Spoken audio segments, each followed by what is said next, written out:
மதிப்பிற்குரிய ஆளுமை திரு அஸ்லாம் அவர்கள் தன்னுடைய உரையில் அப்படி சொல்லிச் செல்கின்ற பொழுது திரு கணேஷ் அவர்கள் படிக்கிற போது சுமாராகத்தான் படிப்பார் என்பதாக சொன்னார்.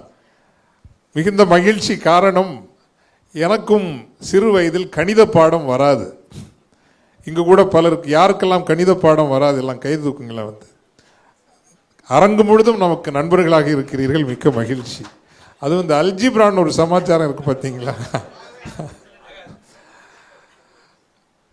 அப்போ இதை எதுக்கு சொல்ல வரேன்னா, உங்கள் முன்னால் வந்து நின்று பேசுகிற நான், அது வேற ஒன்று, முயற்சி திருவினையாக்கும் மெய்வருத்த கூலி தரும் தெய்வத்தால் ஆகாது எனினும் என்பது என்னுடைய வாழ்க்கையில் நான் கற்றுக்கொண்டது. முதல் ரிவிஷன் டெஸ்ட்டில் எனக்கு 28 மதிப்பெண். எங்களுக்கு முதல்வராக அருளானந்தம் அப்படின்னு ஒரு ஃபாதர் இருந்தார். அடின்னு அடித்து நடு கிரவுண்டில் போய் முழங்காலில் உட்கார வச்சார், அவமானப்பட்டு. ஆனால் அந்த 2 மாத முயற்சியில் இந்த ஃபாதரை பழிவாங்கணுங்கிற ஒரு முயற்சி, நம்மை அவமானப்படுத்தி இந்த ஃபாதரை பழிவாங்கணுங்கிற அந்த வெறியில் உழைச்சி 100க்கு 100 மதிப்பெண் வாங்கினங்கிறது அது வேற. That's a different thing. ஆனால் உங்கள் முன்னால் நின்று பேசுகிறேன்னா அவரை என்னோடு சேர்த்துக்கொள்வதற்காக நான் சொல்லுகிறேன். அந்த காலத்தில் நான் ஒரு அரசு பள்ளியில் படித்தவன், ஆங்கில வழியில் படித்தவன் அல்ல. But I can handle English much better than anyone who went to an English medium school. But அரசு வழியில் படித்தவன் தான், ஆங்கில வழியில் படித்தவன் அல்ல, தமிழ் வழியில் படித்தவன்.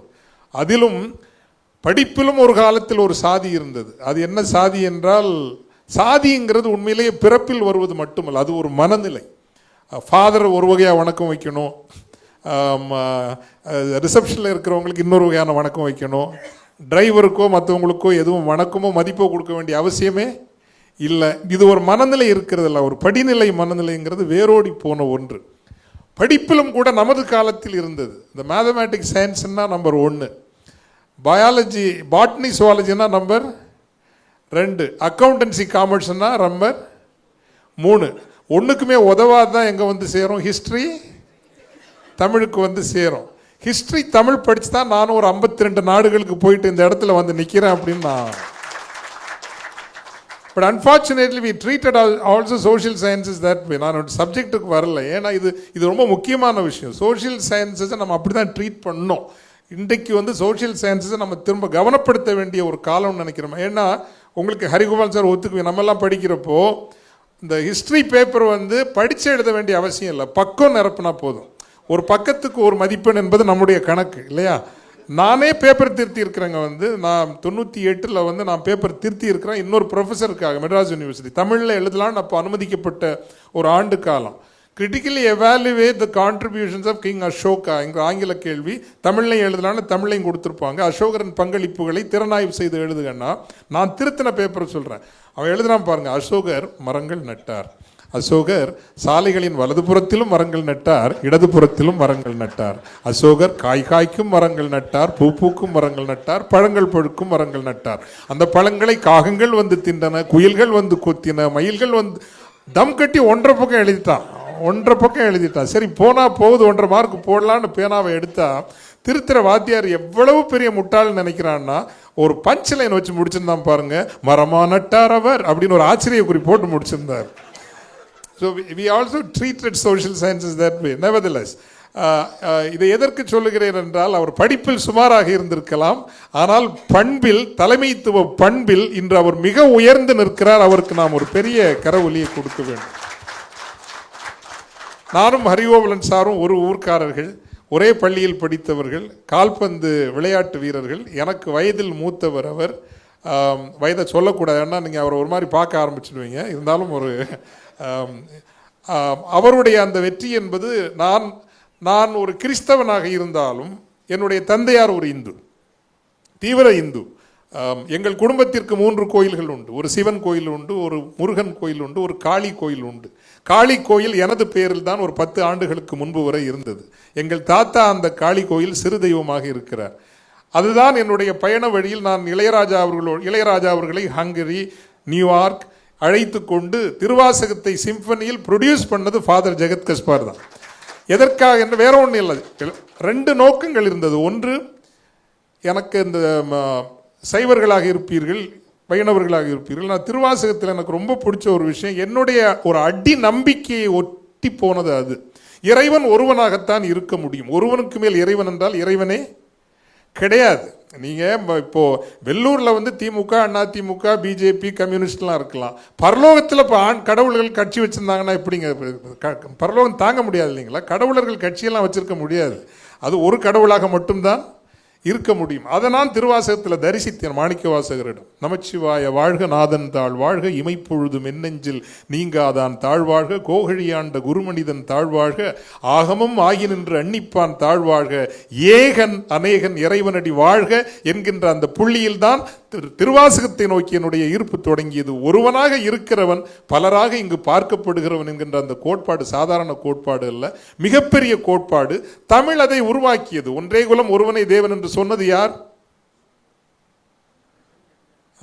எம்ஜிஆர்னு சொல்லுவீங்க, அல்லது இன்னும் கொஞ்சம் மரியாதையாக சொல்றதா இருந்தால் அண்ணா, பேரறிஞர் அண்ணான்னு சொல்லுவீங்க.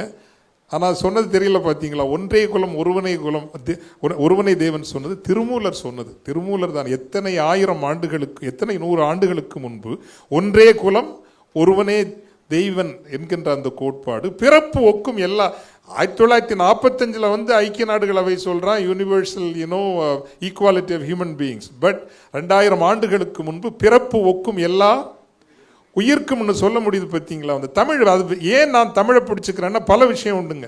இப்போ இந்த இடத்துல கூட நீங்கள் ஜாதியை சொன்னீங்கன்னா கட்டாயம் ஒரு 15 டீம் போட வேண்டியிருக்கும். நீ ஜாதியின் பேரால் அமர்ந்தீர்கள் என்றால் 15 டீம் போட வேண்டியிருக்கும் இந்த இடத்துல.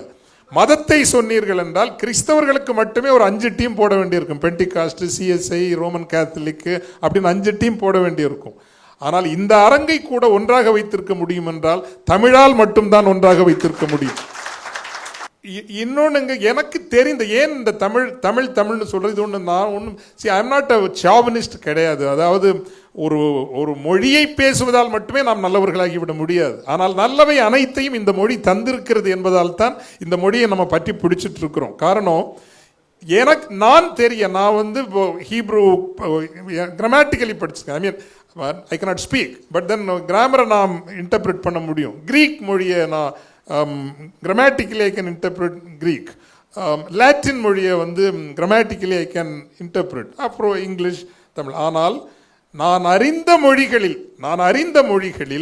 அனைத்து மொழிகளும் ஒலியை அடிப்படையாக கொண்டு உருவாக்கப்பட்டவை. இது ரொம்ப முக்கியமானது. ஏன் நாம் வந்து இன்னைக்கு பெருமிதம் கொள்ள வேண்டும் என்றால் அனைத்து மொழிகளுமே ஒலியை அடிப்படையாக கொண்டு உருவாக்கப்பட்டது. இப்போ காட் அப்படின்னா அது ஒரு சவுண்டு தான், அவ்வளோதான். அந்த சவுண்டை நம்ம கேட்குறப்ப கடவுளை நினச்சிக்கணும். நமது எண்ணத்தில் கடவுளை நினைத்து கொள்ள வேண்டும். ஆனால் பொருளை அடிப்படையாக வரையறுத்து கொண்டு, மீனிங், த கான்செப்ட், தியரி, அதை வரையறுத்து கொண்டு அதற்கு ஏற்ற வேர்ச்சொல்களை தேடி அதை நான் சொல்லிட்டு சொன்னாதான். உதாரணத்துக்கு சொல்லணும்னா, இப்போ கடவுள் என்கின்ற, இப்போ காடுங்கிறது ஒரு சவுண்ட், இட்ஸ் எ சவுண்ட் இங்கிலீஷுக்கு. ஆனால் தமிழுக்கு அப்படி அல்ல. தமிழுக்கு வந்து 2 கான்செப்ட் அது எடுத்துக்கும். அனைத்தையும் கடந்தவர், அனைத்திற்கு உள்ளும் இருக்கிறவர். டிரான்செண்டன்ட் அண்ட் இம்மினன்ட் என்ற ஆங்கிலத்தில். டிரான்செண்டன்ட் என்றால் அனைத்தையும் கடந்த பொருள், இம்மினன்ட் என்றால் அனைத்திற்கு உள்ளும், மண்ணிலும் விண்ணிலும் தூணிலும் துரும்பிலும் இருக்கிற பொருள்னு சொல்றோம் இல்லைங்களா இறைவனை. இந்த 2 கான்செப்ட் தான் கடவுள் கான்செப்ட்னு வரையறுத்து கொண்டு அதற்கு சொற்களை தேடி கடந்து உள்ளிருக்கிறவர் என்று வரையறுக்கிற ஒரே மொழி இந்த உலகத்தில் தமிழ் மட்டும்தான். இப்படி ஒரு எனக்கு தெரியவே நான் ஒரு 400 சொற்களை சொல்ல முடியும். தட் இஸ் வை இந்த தமிழுங்கிற ஒரு விஷயத்தை பிடிச்சிக்கிட்டு நம்ம முன்னாடி போறக்காரன். Also it is civilisation language. It is not வந்து என்னது, ஒரு நான் சொன்னேன் இல்லைங்களா, பிறப்போக்கும் எல்லா உயிர்க்குமாக இருக்கலாம், அல்லது எவ்வளவு அறத்துணிவு அதற்கு வேண்டும், முயற்சி திருவினை ஆக்கும் மெய் வருத்த கூலி தரும் தெய்வத்தால் ஆகாது எனினும்னு சொல்றதுக்கு எவ்வளவு துணிச்சல் வேணும் இல்லைங்களா? சாதாரண துணிச்சல் இல்லை, ரொம்ப பெரிய துணிச்சல் வேணும். அல்லது அறிவினான் ஆகுவது உண்டோ பிரிதின் நோய் தன்னோய் போல் போற்றாக்கடை. சிம்பதி கிடையாது. நம்மிடம் இருப்பதை பிறருக்கு எடுத்து கொடுப்பது அல்ல. அந்த இடத்துல நின்று ஒரு கைம்பெண், திருமணமாகாத ஒரு பெண் இருக்கிறாள் என்றால் அந்த பெண்ணாக நீங்கள் மாறினால்தான் அவளுடைய உணர்வு என்னன்னு உங்களுக்கு புரியும். அல்லது ஒரு பிள்ளையை நீங்கள் பள்ளிக்கூடத்தில் வந்து ஆசிரியர் புறக்கணிக்கிறார் என்றால் அந்த புறக்கணிக்கப்படுகிற பிள்ளை என்ன உணரும் என்பது அந்த பிள்ளைக்கு மட்டும்தான் தெரியும், நீங்கள் அந்த பிள்ளையாக மாற வேண்டும். அதற்கு பெயர் தான் எம்பத்தி. அதான் வள்ளுவர் சொல்லி தந்தார், அறிவினான் ஆகுவது உண்டோ பிரிதின் நோய் தன்னோய் போல் போற்றாக்கடை. இந்த அமைப்பு தொடங்குவதற்கு காரணங்களும் அந்த அடிப்படைகளை நான் உங்களுக்கு சொல்லணும். பிகாஸ் இப்போ ஒன்று வந்தால் வணிகம் வந்துவிடும், வளரும், நாம் லட்சாதிபதிகள் இருந்து கோடீஸ்வரர்கள் ஆகலாம், கோடீஸ்வரர்கள் இருந்து பெரும் கோடீஸ்வரர்கள் ஆகலாம். இது நடக்கும், உறுதியாக நடக்கும், நடக்கத்தான் செய்யும். ஆனால் நாம் தொடங்குகிற புள்ளி அது அல்ல. தொடங்குகிற நிறைவு புள்ளி அதுதான். அத்தனை பேரும் பெரும் செல்வம் பெற வேண்டும் என்பது நமது விருப்பம், அதுதான் நமது இலக்கு. ஆனால் தொடங்குகிற புள்ளி அது அல்ல. தொடங்குகிற புள்ளி என்பது வேறு. எந்த புள்ளியிலிருந்து இல்லைன்னா ஒரு Catholic priest, why should he come here? எதற்கு இங்கு வர வேண்டும்? இந்த தொழில் வணிகம் பற்றி பேசுவதற்கு ஏன் வர வேண்டும் என்றால் ஒரு 2-3 ட்ரிகர் இருந்துங்க. அந்த ட்ரிகரை சொல்லணும். ஏன்னா இந்த ஒரு அரங்கை இது ஒரு முன்மாநாடு போலவோ அறிமுக கூட்டம் போலவோ இல்லை.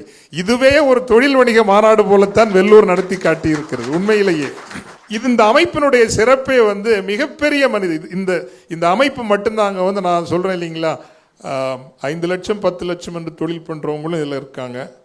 பட் ஒரு 56,000 கோடி டேர்ன் ஓவர் பண்ற டெக்டான் லக்ஷ்மணனும் இருக்காரு.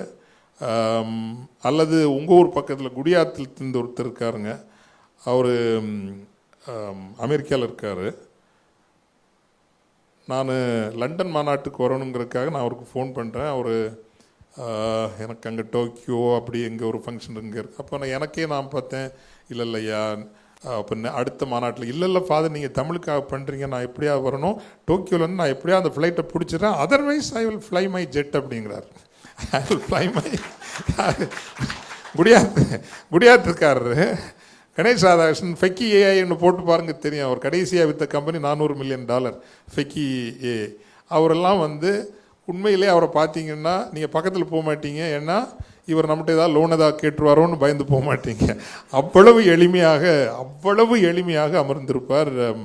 இந்த மதுரைக்கு வந்தீங்கன்னா அவரை பார்க்கலாம், 4 நாள் நீங்கள் பார்க்கலாம். So it is a very very inclusive, very highly inclusive அமைப்பு. பட் இதை தொடங்கிறதுக்காக ஒரு 4 ட்ரிகர் சொன்னேன் இல்லைங்களா, அந்த ட்ரிகர் 1 சென்னையில் ஒரு மீண்டும் வாழ்க்கை. நான் வெளிநாட்டில் ஒரு 7-10 ஆண்டுகள் இருந்திருக்கிறேன். இந்த ஊபர் ஓலா டிரைவர்கிட்ட நான் பேசுகிறப்போ 70% பேர் ஒன்றேல் குறைந்தபட்சம் ஒரு பட்டதாரிகளாக அல்லது பொறியியல் பட்டம் படித்தவர்களாக இருந்தார். இது ஒரு ஒழுக்க சவால், ஒரு அறச்சவால். It was a moral problem. ஏன்னா ஒரு என்ஜினியரிங் படிக்கிறதுங்கிறது மிடில் கிளாஸ் நமக்கு ஓகே இதாக இருக்கலாம். But 60 to 70% of the families அது வாழ்நாள் சேமிப்பு, லைஃப் டைம் சேவிங்க அல்லது அவங்களுடைய சொத்தை விற்று தான் படிக்க வைக்கிறாங்க. ஒத்துக்கிறீங்களா? And it bothered me. ஒரு 5,000 8,000 10,000 12,000 சம்பளத்துக்கு வேலை செய்யக்கூடிய ஒரு பொறியாளர்கள். இது அதே மாதிரி தான் ஜொமேட்டோவாக இருக்கலாம். அந்த குவாலிட்டி ஆஃப் லைஃப் 35 வயசுலேயே முடிஞ்சிருங்க. இந்த கிக் ஒர்க்கர்ஸ்ன்னு சொல்கிறாங்க. 35 வயசில் அவங்களோட குவாலிட்டி ஆஃப் எக்ஸிஸ்டன்ஸ் முடிஞ்சிடும். And it started bothering me, really literally bothering me. 1. 2வது ட்ரிகர் அது கொஞ்சம் முன்னாடியே நடந்ததுன்னு வச்சுங்களேன். முன்னாடியே நடந்தது, ஆனால் அதுவும் ஒரு பயங்கரமான ட்ரிகர். பட் 3வது ட்ரிகர் சொல்லிட்டு நான் அதுக்கு வரேன். 2வது ட்ரிகர், நம்மெல்லாம் மாடு கட்டி போரடித்தால் மாளாது என்று யானை கட்டி போரடித்த ஒரு இனம்னு சொல்கிறோம். ராஜேந்திர சோழன் அன்றைய உலகப்பரப்பில் 56 நாடுகளை வென்றிருக்கிறார். இது சாதாரண விஷயம் இல்லை. நான் பூனே மியூசியத்துக்கு போய் பாருங்கள். அங்கே கோவாவில் ஒரு மியூசியம் இருக்குது. அந்த மியூசியத்தில் போர்ச்சுகீசியர் காலத்து வரைபடம் ஒன்று இருக்குது, மேப், ஒரு உலக வரைபடம் இருக்குது. அந்த உலக வரைபடத்தில் பே ஆஃப் பெங்கால் இல்லை, வங்காள விரிகுடா இல்லை. அப்படின்னா கடலே இல்லைன்னு அர்த்தமா? சொல்லுங்க சார். இல்லை, அந்த கடலுக்கு வேறு ஒரு பெயர் இருந்தது. யாராவது வேலூர்காரங்கள் சொல்லுங்களேன் பார்க்கலாம். 1500 1600ஆம் ஆண்டு உலக வரைபடத்தில் வங்காள விரிகுடா இல்லை. சோழர் ஏரின்னு வச்சிருக்காங்க சார். சோழர் ஏரி, வங்காள விரிகுடாவுடைய பெயர் போர்ச்சுகீசியர் காலத்தில் சோழர் ஏரி. அப்படின்னா என்ன பொருள்? கடலை ஆண்ட போர்ச்சுகீசியர்களுக்கு ஒரு ஏரிக்கும் பெருங்கடலுக்கும் வேறுபாடு தெரியாதா? இல்லை. சோழர்கள் ஒரு பெருங்கடலை ஏரி போல கையாளுகிற லாபகம் கொண்டிருந்தவர்கள் என்கின்ற ஸ்டேட்மெண்ட் அது. It's a phenomenal statement. இல்லை, சோழர் ஏரி. ஸோ அது வேற. இன்னைக்கு வந்து யாருக்காவது தெரியுமா எத்தனை ஒரு அவர்களுடைய தலைநகரம் எதுவா 3 தலைநகரம் வச்சிருந்தாங்க. ஆனால் 190 வருஷம் எந்த இடம் தலைநகராக இருந்தது தெரியுமா உங்களுக்கு? அரியலூர் மாவட்டம் உடையார்பாளையம் தாலுகாவின் ஒரு சிறிய ஊராக சுருங்கிவிட்ட உலக பேரரசின் தலைநகரம் அப்படின்னு நான் மேடையில் சொன்னேன். எந்த ஊர்? கங்கை கொண்ட சோழபுரம். கங்கை கொண்ட சோழபுரம் 190 ஆண்டுகள் இந்தியாவின் பெரும்பகுதியும் அன்றைய உலக வரைபடத்தில் 56 நாடுகளும் ஆளப்பட்ட இடம் கங்கை கொண்ட சோழபுரம். இன்னைக்கு ஒரு மாவட்ட தலைநகராக கூட கிடையாது. இது வீழ்ச்சி. இது வீழ்ச்சி இல்லையா? வீழ்ச்சியா இல்லையா? 56 கண்ட்ரீஸை வந்து ஒரு அண்டைய உலக வரைபடம், சின்ன சின்ன நாடுகள் தான், பெரிய நாடுகள் சொல்ல முடியாது. அப்படி அவன் கைப்பற்றணும்னா ஒரு சர்ப்ளஸ் இக்கானமி இருந்தெடுக்குமா இல்லையா? உபரி பொருளாதாரம் இல்லாமல் எப்படி நீங்கள் ஒரு ஸ்டாண்டிங் ஆர்மியை மெயின்டைன் பண்ண முடியும்? சர்ப்ளஸ் இக்கானமி இல்லாமல் எப்படி கடற்படை கட்ட முடியும்? உபரி பொருளாதாரம் இல்லாமல் ஒரு கடல் வழி போறீங்கன்னா மினிமம் 3 மாதம் ஒரு 200 கப்பல் போக வேணாம். 200 கப்பல் இருக்கவங்களுக்கு உணவு ஏனைய பொருட்கள் எவ்வளவு பெரிய பொருளாதாரமாக இருந்திருக்கும். இன்னும் ஒரு 20 நாட்களில் 30 நாட்களில் பொங்கல் வரும். இந்த பொங்கல் வருகிற பொழுது ஒரு வேட்டிக்கும் ஒரு சேலைக்கும் ஒரு பொதிக்குமாக 3 கோடியிலிருந்து 4 கோடி தமிழர்கள் ரேஷன் கடையில் போய் நிற்கிறத நீங்களும் நானும் பார்க்கத்தான் போகிறோம். ஆமாவா இல்லையா? என்னைக்காவது டிஸ்டர்ப் பண்ணியிருக்குங்களா? நமக்கு என்னைக்காவது டிஸ்டர்ப் பண்ணியிருக்கா? மாடு கட்டி போரடித்தால் மாளாது என்று யானை கட்டி போரடித்த ஒரு மக்கள் சமூகம் 56 நாடுகளை வெல்லுகின்ற அளவுக்கு ஒரு உபரி பொருளாதாரத்தை கட்டி எழுப்பிய ஒரு மக்கள் சமூகம், ஒரு இனம். ஒரு வேட்டியும் ஒரு சட்டையும் ஒரு பொதி உணவுப் பொருட்களும் வாங்குவதற்கு லட்சங்களில் அல்ல கோடிகளில் ரேஷன் கடையில் நிற்கிற ஒரு காலத்தில் தான். So it is to arise the collective conscience of the community. ரைஸ்ங்கிறது தொழில் வணிகம் நடக்கும், உயரும், சிறக்கும். ஆனால் இந்த தமிழ் சமூகத்தினுடைய 21ஆம் நூற்றாண்டு பொது மனசாட்சியாக இருப்பதற்கு இந்த அமைப்பு விரும்புகிறது என்பதுதான் இதற்கான ஆரம்பம். அது இல்லைன்னா நம்ம எல்லாம் கூடி வரதுல ஒன்றும் பெரிய ஒரு அர்த்தம் இல்லைங்க. அதனால்தான் வள்ளுவரை நாங்கள் பிடிச்சிக்கிட்டோம். வள்ளுவரை பிடிச்சிக்கிட்டது என்னன்னா, வள்ளுவர் அறத்தை பாடினார், பொருளை பாடினார், இன்பத்தை அறத்துப்பால், பொருட்பால், இன்பத்துப்பால். இதில் எது அதிகமாக பாடினார்? சின்ன பிள்ளைங்க சொல்லுங்களேன், யாராவது சொல்லுங்களேன். அங்கே இருக்கிறவங்க அறத்தை அதிகமாக பாடினாரா, பொருளை பாடினாரா, இன்பத்தை பாடினாரா?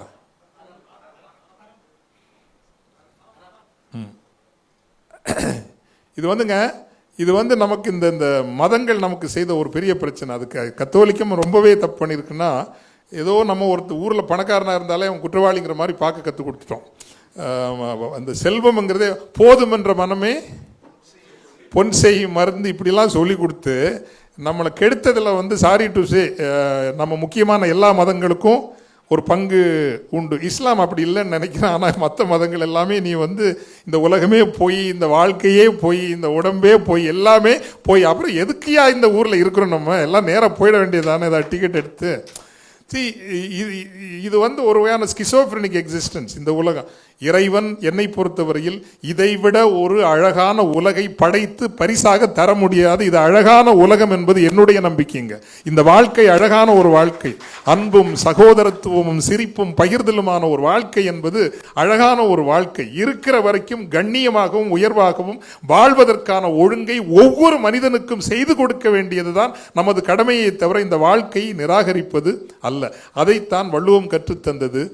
இன்பத்தை பாடியதை விட 2 மடங்கு அறத்தை பாடினார் வள்ளுவர். மீண்டும் சொல்கிறேன், இன்பத்தை பாடியதை விட 2 மடங்கு அறத்தை பற்றி பாடியிருக்கிறார் வள்ளுவர். அறத்தை பாடியதை விட 2 மடங்கு பொருளை பற்றி பாடியிருக்கிறார் வள்ளுவர். வள்ளுவருக்கு ஒரு கரவொலியை நீங்கள் கொடுக்க வேண்டும். இது ஒருவேளை உங்களுக்கு செய்தியாக இருக்கலாம் இல்லையா? ஸோ அறத்துப்பால் அதிகமா, இன்பத்துப்பால் அதிகமா, பொருட்பால் அதிகமா என்று யாரேனும் கேட்டால் இனி சொல்லுங்கள், பொருட்பால் தான் அதிகமாக பாடியிருக்கிறார். நண்பர் ஹரி அவர்கள் அழகாக சொன்னார்கள், எல்லா குறளும் எடுத்துரைக்கும் குறட்பாக்கள். பெர்சுவேசிவ் குறள், பெர்சுவேசிவ் எடுத்து சொல்வார் வள்ளுவர். கட்டளை இடுவது இல்லை. ஒரே ஒரு குறள் தான் கட்டளை குறள். செய்க பொருளை செருணர் செருக்கு அறுக்கும் எஃகு அதனில் கூறியது இல். உன் எதிரியினுடைய ஆணவத்தையும் இருமாப்பையும் அடித்து நொறுக்கி துவம்சம் செய்கிற ஒரே ஒரு கூர்மையான ஆயுதம் இருக்கிறது என்றால் அது செல்வம் மட்டும்தான். எனவே செல்வம் செய்யுங்கள் தமிழர்களே என்று சொல்லி தந்தவர் வள்ளுவர். ஆனால் ஆனால் செல்வம் செய்வதை விட நிறுத்தி இருந்தால் வள்ளுவரை நம்ம கைத்தட்ட மாட்டோம். வேற எந்த ஒரு இக்கானமிஸ்டும் சொன்னதை 2 வரியில் அழகா சொன்னாரு. எதுக்காக செல்வம், எதற்காக செல்வம், அந்த புரிதல் இல்லை என்றால் செல்வம் செய்து பயன் இல்லை. அரண் ஈனும் இன்பமும் ஈனும் திறனறிந்து தீதின்றி வந்த பொருள். என் வாழ்க்கையில் படிச்ச குறள்ல என்ன படிச்சனோ இதை விட அழகாக சொல்ல முடியாதுங்க. நல்லது, இந்த நல்லா கேட்டுங்க, இது ரொம்ப முக்கியம். பிகாஸ் why we are hereங்கிறது நமக்கு தெரியணும். ஏன் இந்த இடத்தில் இருக்கிறோம், ஏன் இந்த அமைப்பிற்குள் நுழைகிறோம் அப்படிங்கிற புரிதல் that we represent the collective conscience and aspirations and dreams and ideals of the society என்கின்ற அடிப்படை இல்லை என்றால் நாம் இருப்பது வீண். அப்படி இல்லைன்னா பெரிஸ் மகேந்திரவேல் போல ஒரு மெர்கண்டைல் வங்கிக்கு இயக்குனராக இருந்தவர் ஊர்தோறும் நம்மோடு வந்திருக்க மாட்டார். அவருக்கு ஒரு கரவொலி கொடுங்கள் நீங்கள். ஏன் வராங்க அப்படின்னா they find a meaning in this organization. இப்போ அரண் ஈனும் அப்படின்னா எம்பெட்டிக் ரிசல்ட்டுங்க, கன்கமிட்டன்ட் ரிசல்ட். கன்கமிட்டன்ட்னா இப்படி அடிச்சா என்ன வரும், சத்தம் வரும். பிளேட் எடுத்து வெட்டினா என்ன வரும், ரத்தம் வரும். இதைத்தான் கன்கமிட்டன்ட் ரிசல்ட்னு சொல்லுவோம். இதை பண்ணா இது வரும். வள்ளுவர் என்ன சொல்கிறார் என்றால், செல்வம் வந்தால் ஈதல் என்பது, நற்செயல்கள் செய்வது கன்கமிட்டன்ட் ரிசல்ட்டுங்கிறார். அரண் ஈனும் இன்பமும் ஈனும் அப்படிங்கிறார். இது ரொம்ப அழகான சொல்லுங்க. நீங்க ஃபார்ச்சூன்லையும் சாப்பிடலாம், கையேந்தி பவன்லையும் சாப்பிடலாம், A2Bலையும் சாப்பிடலாம், தப்பே இல்லைங்கிறாரு. இங்க சாப்பிட்டுங்க, இல்லை அங்கே பிடிச்சிருக்க அங்கே சாப்பிட்டுங்க. பட் இது கன்கமிட்டன்ட் ரிசல்ட்டாக சொல்லலை. நீங்கள் பணம் வந்துருச்சுங்கிறதுக்காக ஃபார்ச்சூனில் தான் சாப்பிடணும்னு சொல்லலை. அரண் ஈனும் இன்பமும் ஈனும். மெர்சிடஸ் பென்ஸும் ஓட்டலாம், மாருதியும் ஓட்டலாம், ஜட்ஜ்மெண்டே கிடையாது வள்ளுவருக்கு. பட் ரெண்டுக்குள்ள பெர்ஸ்பெக்டிவை கரெக்டாக வைக்கிறார் பார்த்தீங்களா. அரண் ஈனும். பணம் வந்துருச்சா, பள்ளிக்கூடம் கட்டு, பிள்ளைங்களை படிக்க வை, கோயில் கட்டு, குளங்கள் வெட்டு, மரங்கள் நடு, இந்த சமூகத்தை உயர்த்து, சந்தோஷமாகவும் இரு. இன்பமும் ஈனும் திறன் அறிந்து தீதின்றி வந்த பொருள். இதை பிடிச்சிக்கிட்டோம். கடைசியாக ஒரு ட்ரிகர்னு சொன்னேன் இல்லைங்களா. கடைசியாக ஒரு ட்ரிகர் ஏன் இந்த ரைஸ்க்கு நான் வந்தேன்னா அதையும் சொல்லணும். வெளிப்படையாக சொல்கிறேன், எல்லா இடத்துலையும் சொல்கிறது கிடையாது, இங்கே நான் சொல்கிறேன். I was a war reporter. நான் போரை பதிவு செய்தவன். ஐ ஹெடட் அன் இன்டர்நேஷனல் ப்ராட்காஸ்ட். 95லிருந்து 2002 வரை ஒரு அனைத்து உலக வானொலி நிலையத்திற்கு இயக்குனராக நான் இருந்தேன்.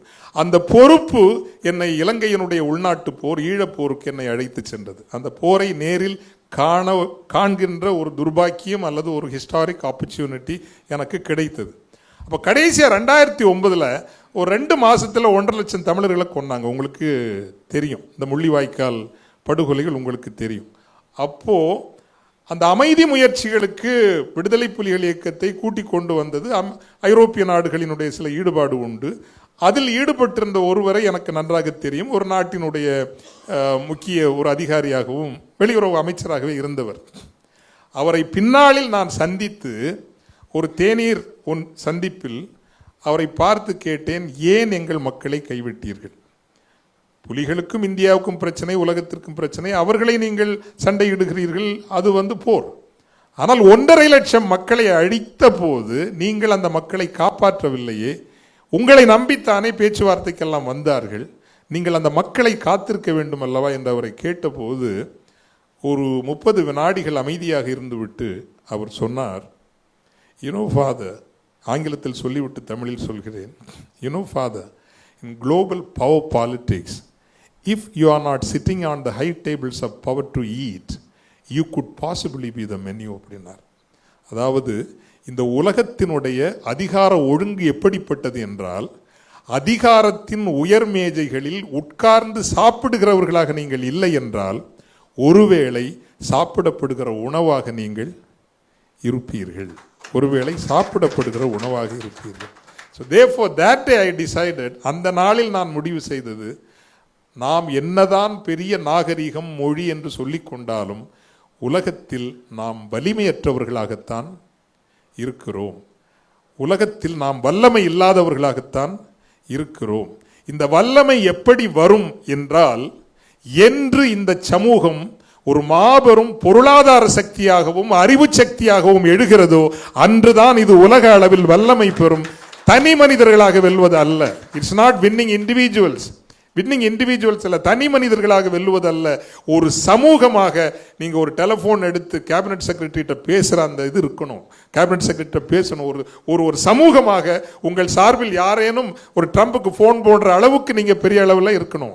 எலான் மஸ்க் ரேஞ்சுக்கு நீங்க ஒரு 100 பேரை வளர்த்து விட்டீங்கன்னா அந்த 100 பேர்ல 10 பேராவது அந்த அளவுக்கு ஒரு இன்ஃப்ளூயன்ஷியலா கட்டாயம் இருப்பாங்க சார். 100 பேர்ல 10 பேராவது இருப்பாங்க. எனவே தமிழர்களே, செல்வம் செய்யுங்கள், ஒருவரை ஒருவர் வளர்த்து விடுங்கள். 1000 பேர் வெற்றி பெற்றால் இந்த இனத்திற்கு 100 பேராவது நல்லவர்களாக இருப்பார்கள் என்கின்ற அடிப்படையில் தான் இந்த பொருளாதார இயக்கம் தொடங்கி இருக்கிறது, இந்த அறிவு இயக்கம் தொடங்கி இருக்கிறது. இதை நல்லா ஞாபகம் வச்சுங்க. இப்போ ஓரளவுக்கு இந்த பர்பஸ் உங்களுக்கு புரியும்னு நினைக்கிறேன் இல்லைங்களா? ஸோ அந்த அடிப்படையில் இந்த 21ஆம் நூற்றாண்டு தமிழ் சமூகத்தை ஒரு சமூகமாக நின்று வழிநடத்துகிற அமைப்பு அப்படின்னு நினைச்சுங்க. என்ன மாற்றம் நாம் கொண்டு வர முடியும் அப்படின்னு நினைக்கிறேன்னா, இதை நான் இதை சொல்லிட்டு இந்த மாநாட்டை பற்றி சொல்ல ரொம்ப நேரம் எடுத்துடக்கூடாது. அதாவதுங்க, சிறிய ஒரு உதாரணத்தை சொல்கிறேன். உண்மையான உதாரணம். நான் ஆல்டர் பாய்னு சொல்லுவோம். இந்த கிறிஸ்டியன்ஸ் அந்த ஃபாதருக்கு ஹெல்ப் பண்ணுறதுக்காக சின்னோண்டு பசங்கள்லாம் கூட சர்ச்சுக்கு போவாங்க. இதுவங்களாம் ஆல்டர் பாய்னு சொல்லுவாங்க. நான் அப்படி ஒரு ஆல்டர் பாயாக இருந்தபோது 45 years ago எங்கள் ஊர்லேயே படித்தவர்னா ஃபாதர் தான். மற்றபடி ஒரு டிடிசி 1-2 இருக்கும், பிஏ பிஎஸ்சி ஃபெயிலு அப்படி ஒரு 2-3 இருக்கும். படித்தது ஃபாதர் தான். எல்லா விஷயத்துக்கும் கன்சல்டன்ட் ஃபாதர் தான். குடும்பத்தில் ஒரு விஷயம்னாலோ, பிள்ளைங்க படிக்கணும்னாலோ, என்ன விஷயம்னாலும் chief consultant and only consultant இந்த வில்லேஜ் யாரு? ஃபாதர். அவர் உண்மையிலே படித்தவர், ரொம்ப படித்தவர். இது 45 ஆண்டுகளுக்கு முன்பு. இன்று நான் என் ஊருக்கு செல்கிற பொழுது எங்கள் ஊரிலேயே மிகவும் மொக்கையாக படித்திருப்பது ஃபாதர். ஆமாம், ரொம்ப மொக்கையாக படிச்சிருக்காரு ஃபாதர். ஏன்? ஊர் படிச்சிருச்சு. ஊர் ரொம்ப படிச்சிருச்சு. வீட்டுக்கு வீடு பொறியாளர்கள், வீட்டுக்கு வீடு மருத்துவர்கள், வீட்டுக்கு வீடு பெரும் அறிஞர்கள். ஊர் நல்லா படிச்சிருச்சு. It's happy thing. I am not undermining the priest or priesthood. It's a very happy thing. The village is educated. இதை போலத்தான் தமிழ் சமூகம் இன்று இருக்கிறது. There's a lot of resources, lot of potential, tremendous potential in the civil society. What we don't have is a collaborative network, a common purpose. இணைந்து செயல்படுகின்ற அந்த ஒரு ஒழுங்கு மட்டும்தான் இல்லை. அன்பார்ந்த நண்பர்களே, தொழில் வணிகம் செய்கிறவர்களே, உலகத்தில் சீனர்களை விட, ஐரோப்பியர்களை விட மிக அதிகமான நாடுகளில் இருக்கிறவர்கள் தமிழர்கள் தான் என்பதை பெருமையோடு சொல்லிக்கொள்ள விரும்புகிறேன். It's not an exaggeration. கூலிகளாக சென்றவர்களினுடைய தலைமுறைகள் கூட, be it Malaysia or even up country Sri Lanka or Myanmar கொஞ்சம் பின்தங்கி இருக்கிறோம் பல்வேறு காரணங்களில். பல நாடுகளில் கூலிகளாக சென்றவர்களினுடைய பிள்ளைகள் கூட இன்று அரசாங்கத்தோடு சென்று அணுகி பேச முடியும் என்கின்ற அளவுக்கு வளர்ந்திருக்கிறார்கள். அந்த ஒரு இணைப்பை இப்போ நிறைய தொழில் வணிக அமைப்புகள் மிகச்சிறப்பாக செயல்படுகின்றன. உண்மையிலேயே எங்களை விட வெள்ளூரில் கூட, பக்கத்தில் கூட மிகச்சிறப்பாக செயல்பட முடியும். ஆனால் வேறு எந்த அமைப்பும் கொண்டு வர முடியாத ஒரு மதிப்பை இந்த ரைஸ் எழுமின் அமைப்பால் கொண்டு வர முடியும். அதுதான் உலகம் முழுவதும் இருக்கக்கூடிய தமிழர்களை தொடர்பு படுத்துகின்ற ஆற்றல் வேறு எந்த அமைப்புக்கும் இல்லை. த ரைஸ் எழுமின் அமைப்பிற்கு இருக்கிறது. தைரியமா நீங்க போலாங்க. நீங்க இன்னைக்கு புறப்பட்டு போய் நீங்க மலேசியாவில் திக்கு தெரியாம நிக்கிறீங்கன்னா, ஒரு ஆடிட்டர் வேணும், ஒரு லாயர் வேணும், ஒரு கம்பெனி ஃபார்ம் பண்ணணும். இதெல்லாம் உங்களுக்கு ரைஸ் அமைப்பு எளிதாக வழிகாட்டும். இலவசமாக செய்து கொடுக்காது. ஆனால் 10 லட்சம் கொடுத்து ஏமாறுற இடத்துல 2 லட்சத்திலே வேலையை முடிக்கிறதுக்கு உங்களுக்கு வழியை இந்த அமைப்பு காட்டும்.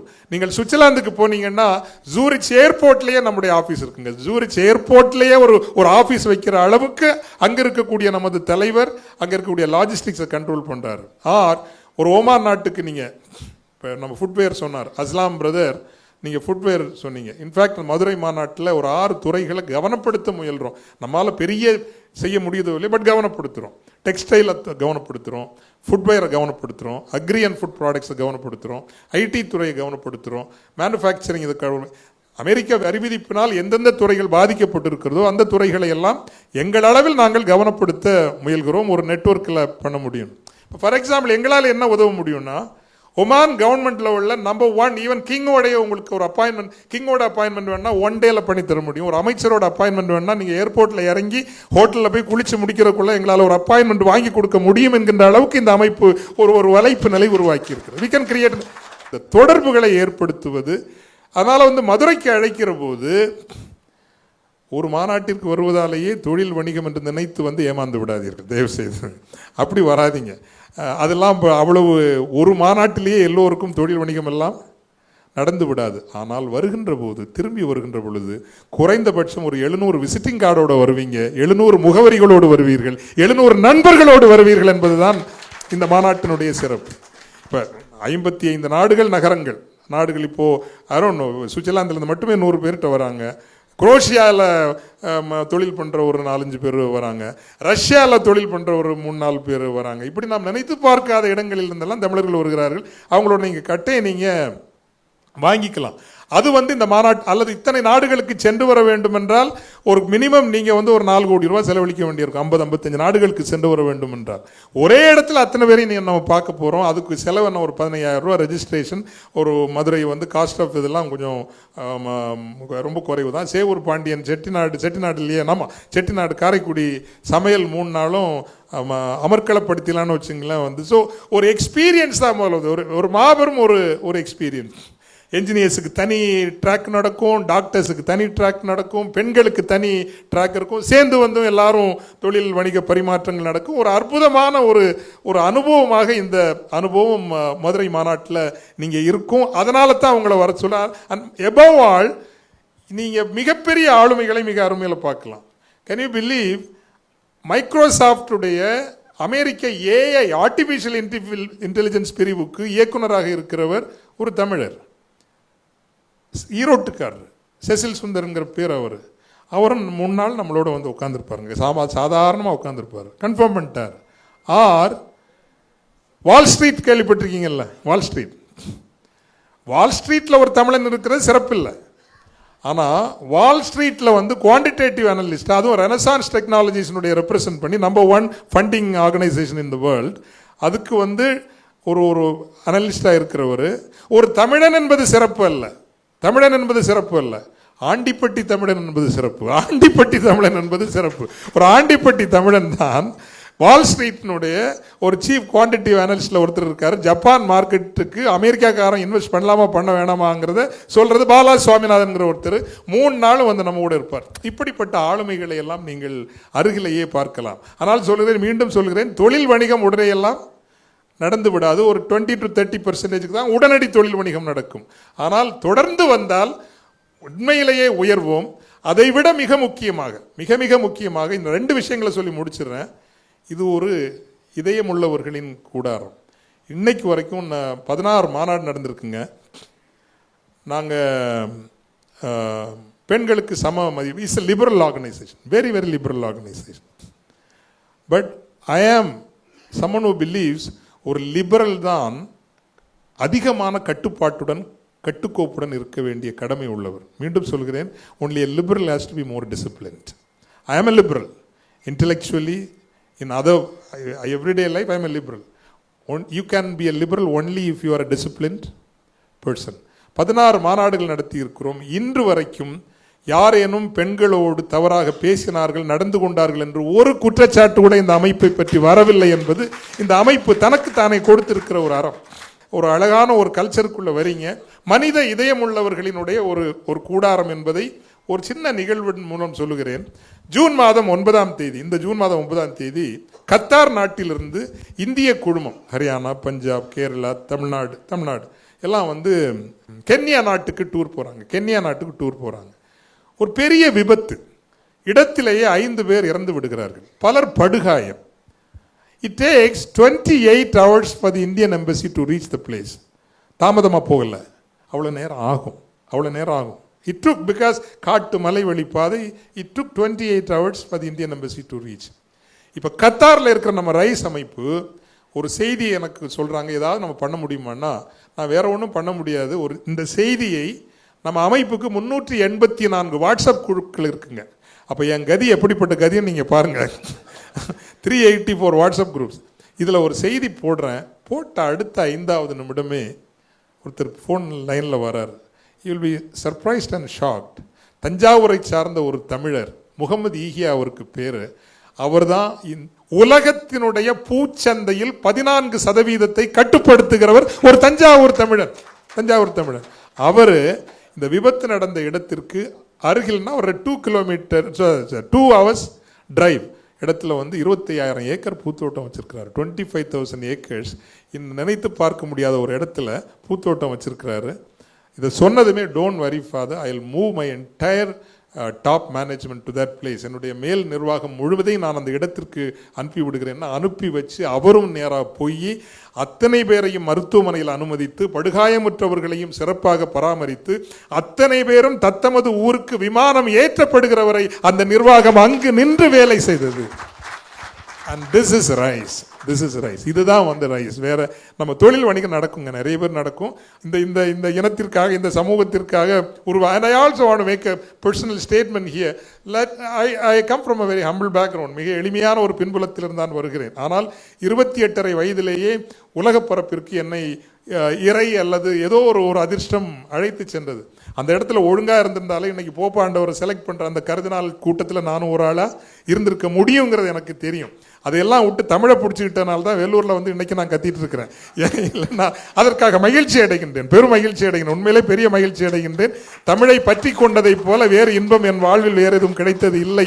அதுக்காக ரொம்ப மகிழ்ச்சி அடைகின்றேன். தேர்ஃபோர் இந்த ஒரு அமைப்பு என்பது மனித இதயம் உள்ள ஒரு அமைப்பு. அண்ட் ஒரு கூட்டு, இப்போ ஃபார் எக்ஸாம்பிள் என்ன நடக்கணும்னு நினைக்கிறேன்னா, India is a phenomenal economy. பெங்களூர்லேருந்து ஒரு 150 தமிழர்கள் வராங்க. 7 சாப்டர் அங்கே நமக்கு அமைஞ்சிருச்சு. 24 லட்சம் பேர் பெங்களூரில் இருக்காங்க. இப்போ நம்ம மற்ற சமூகங்களை திட்டுறோம், அவங்க சிறப்பாக வாழ்கிறாங்க, இவங்க சிறப்பாக வாழ்கிறாங்க. நான் சொல்கிறது அவங்கள்ட்ட கற்றுக்குங்க. ராஜஸ்தான்லேருந்து இங்கே வராங்கல்ல, குஜராத் இங்கே வராங்கல்ல, நீ ஏன் பக்கத்து ஆந்திராவுக்கே போக மாட்டேங்கிறீங்க, நீங்கள் ஏன் கர்நாடகாவுக்கே போக மாட்டேங்கிறீங்க? இந்த ரைஸ் அமைப்பு சொல்லுகிறது, நீங்கள் இந்தியாவினுடைய அனைத்து மாநிலங்களுக்கும் நாம் செல்வோம், தமிழர்கள் செல்வோம், சுரண்டுவதற்காக அல்ல, அந்த மக்களையும் வளர்த்து நாமும் வளர்வதற்காக செல்வோம். There is no exploitation at any point. Let's go. Let's give our knowledge. Let's give our competencies. And India is a phenomenal economy, but something has to be corrected. என்ன கரெக்ட் ஆகணும் யாராவது சொல்லுங்களேன். இந்தியா இப்போது எத்தனாவது பொருளாதாரம்? 4வது பொருளாதாரம். விரைவில் அது எந்த இடத்திற்கு வரும்? 3வது இடத்திற்கு வரும். ஆனால் தனிநபர் வருமானத்தில் எந்த இடத்தில் நம்ம இருக்கிறோம்? இது முக்கியமான கேள்விங்க. உலக பொருளாதாரத்தில் 4வது இடத்தில் நிற்கிறோம், விரைவில் 3வது இடத்திற்கு வந்து விடுவோம். பட் தனிநபர் வருமானத்தில் 141. இது மாற வேண்டும் என்றால் இந்த ஒட்டுமொத்த சமூகமும் சிறு குறு தொழில்களை எல்லாம் வளர்த்து கொண்டு ஒரு டிஸ்ட்ரிபியூட்டட் ஆண்டர்பிரினர்ஷிப், டிஸ்ட்ரிபியூட்டட் எக்கானமி தான் இந்தியாவினுடைய எதிர்காலம். இந்தியா முழுமைக்கும் ஒரு பொருளாதார இதயத்தை கொடுக்கின்ற மக்களாக தமிழ் இனம் எழ முடியும். மட்டுமல்ல, ஆப்பிரிக்காவில் 7 நாட்டிலேருந்து நம்ம மதுரை மாநாட்டுக்கு வராங்க. டான்சனியாலேருந்து வராங்க, ஜாம்பியாலேருந்து வராங்க, மலாவியிலேருந்து வராங்க, சவுத் ஆப்பிரிக்காலேருந்து வராங்க, எத்தியோப்பியாலேருந்து வராங்க, மொரீஷியஸ்லேருந்து வராங்க. ஆப்பிரிக்கா நமக்கு முக்கியம். அப்படின்னா இன்னும் வாய்ப்புகள் வாயில் திறக்கிற ஒரு கண்டம். ஏனையவர்கள் சென்று சுரண்டுவதற்காக செல்வார்கள். தமிழர்கள் செல்கின்ற போது அறம் சார்ந்து நின்று அந்த மக்களையும் வளர்த்து நாமும் உயர்கிற ஒரு பொருளாதாரத்தை அந்த நாட்டில் உருவாக்க வேண்டும், அந்த கண்டத்தில் உருவாக்க வேண்டும். இவையெல்லாம் தான் இந்த ரைஸ் எழுமின் அமைப்பினுடைய கனவு. இந்த கனவை ஒரு சிறிய கூட்டத்தால் செய்திக்க முடியும். காரணம், ஐ பிலீவ் புத்தராக இருக்கட்டும், விவேகானந்தர் சுவாமிகளாக இருக்கட்டும், அவர்கள் தொடங்கிய பொழுது சிறிய கூட்டமாகத்தான் இருந்தது. அந்த சிறிய கூட்டம் ஃபிடல் காஸ்ட்ரோ, சியரா மாஸ்ட்ரா போர்க்களத்தில் 14 பேராக சுருக்கப்பட்ட ஒரு அணியினர் தான் அந்த நாட்டையே உருவாக்கினார்கள். A committed, determined and resolved small group can work wonders. I am so happy. மிக பெருமிதமாக இருக்கிறது. நான் உண்மையிலேயே இந்த பகுதியிலிருந்து நான் பெரிய மாற்றம் வரும் என்று நான் நினைத்திருக்கவில்லை. ராணிப்பேட்டையில் சிறியதொரு பொறியை பார்த்தேன், வேலூரில் பெரு நெருப்பாக பார்க்கிறேன். இங்கிருந்து மிகப்பெரிய தலைவர்கள் எழுமின் உலகிற்கு கிடைக்கப் போகிறார்கள். இந்த மாலை பொழுதிற்கு நன்றி. எல்லா பெருமையும் புகழும் பிளஸிங் மணிகண்டன், கணேசர், அருண் இவர்களுக்கு மீண்டும் உங்கள் கரவொலியோடு என் உரையை நான் நிறைவு செய்கிறேன். எனக்கு அல்ல, அவர்களுக்கு நன்றி, வணக்கம்.